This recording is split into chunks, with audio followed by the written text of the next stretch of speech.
Bom dia, pessoal. Passando aqui para explicar hoje sobre a atividade que nós iremos fazer. Hoje nós vamos falar sobre a oração sem sujeito. Na última aula, a gente falou sobre os tipos de sujeito e nós vimos que os sujeitos eles se classificam em simples, quando possui apenas um núcleo, composto, quando possui mais de um núcleo, desinencial, quando não aparece na frase, mas nós conseguimos identificá-lo, indeterminado, quando não conseguimos identificá-lo. E eu falei que na próxima aula eu falarei sobre a oração sem sujeito. O que é uma oração sem sujeito? A oração sem sujeito ela é formada apenas pelo predicado, né? E articula-se a partir de um verbo impessoal. E o que é um verbo impessoal? É um verbo que não admite sujeito e nem plural. É um verbo que não pode ser usado no plural. Observe a estrutura dessas orações abaixo e vejamos que elas não têm sujeito. Olha aí, aqui ó, no exemplo. Havia formigas na casa. Aqui é só o predicado, o sujeito não aparece, porque nós não conseguimos identificar quem havia. Não existe, não dá para identificar esse sujeito. Nevou muito este ano em Nova York, né? Quem nevou? A gente sabe onde nevou, mas quem nevou não é possível identificar. Então, quando acontece esse tipo de oração, nós dizemos que ela é uma oração sem sujeito ou um sujeito inexistente. Os casos mais comuns de oração sem sujeito da língua portuguesa ocorrem quando os verbos que exprimem fenômenos da natureza. Nevar, chover, ventar, gear, trovejar, relampejar, amanhecer, anoitecer, né? Por aí vai. Por exemplo, choveu muito no inverno passado. Choveu é um verbo que indica fenômeno da natureza e nós não podemos dizer assim, quem praticou essa ação? Nós não conseguimos identificar, já que sujeito é o ser que pratica a ação. Então, nós não conseguimos identificar ou não há um ser que praticou essa ação. Amanheceu antes do horário previsto. Olha aí, amanheceu também é um verbo que que indica o fenômeno da natureza. É claro que na língua portuguesa é possível a gente usar esses verbos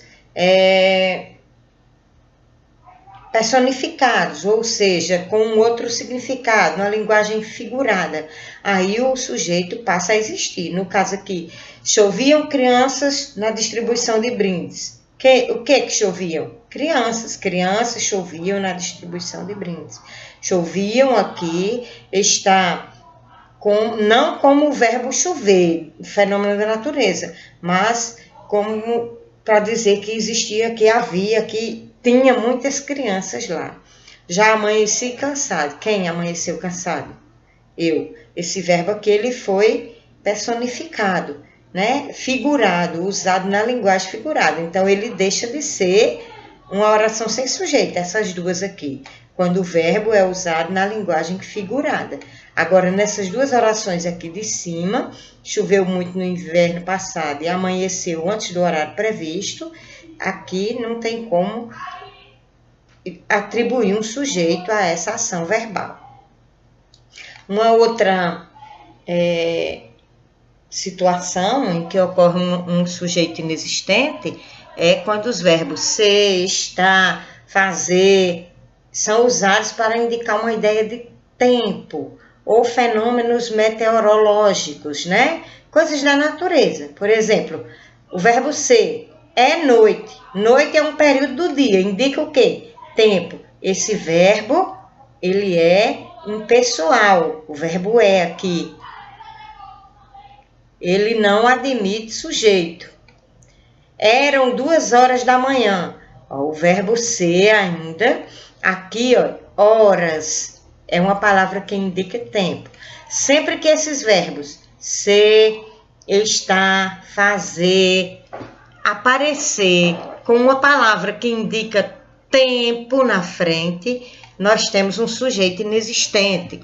Veja aí, hoje é 1º de abril, hoje são 15 de março, certo? Data é um tempo.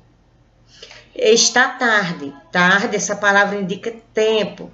Está muito quente, temperatura é um fenômeno meteorológico. Faz 2 anos que não vejo meu pai. Tempo, ó, 2 anos, essa palavrinha indica tempo, né? Fez 39 graus. Temperatura é um fenômeno da natureza. Então, esses verbos ligados à ideia de tempo, o fenômeno da natureza, eles apresentam-se numa oração sem sujeito ou sujeito inexistente. A terceira questão, que torna um sujeito inexistente, é quando aparece o verbo haver, no sentido de existir. Olha, há pessoas de bom coração. Existem pessoas de bom coração. Quando possui o sentido de acontecer, houve casos difíceis na minha profissão de médico. Aconteceram casos difíceis. Né? Ele, quando é no verbo haver, ele não tem sujeito. Se for acontecer, tem sujeito. Aconteceram casos. O que aconteceram? Casos. Agora, houve, não dá para atribuir sujeito. Quando significa decorrer de tempo. Há semanas que não o vejo. Ó, a palavra semanas indica tempo. Vale lembrar que verbos impessoais não admitem sujeito nem plural. Eles aparecem sempre na terceira pessoa do singular. Há, houve, né?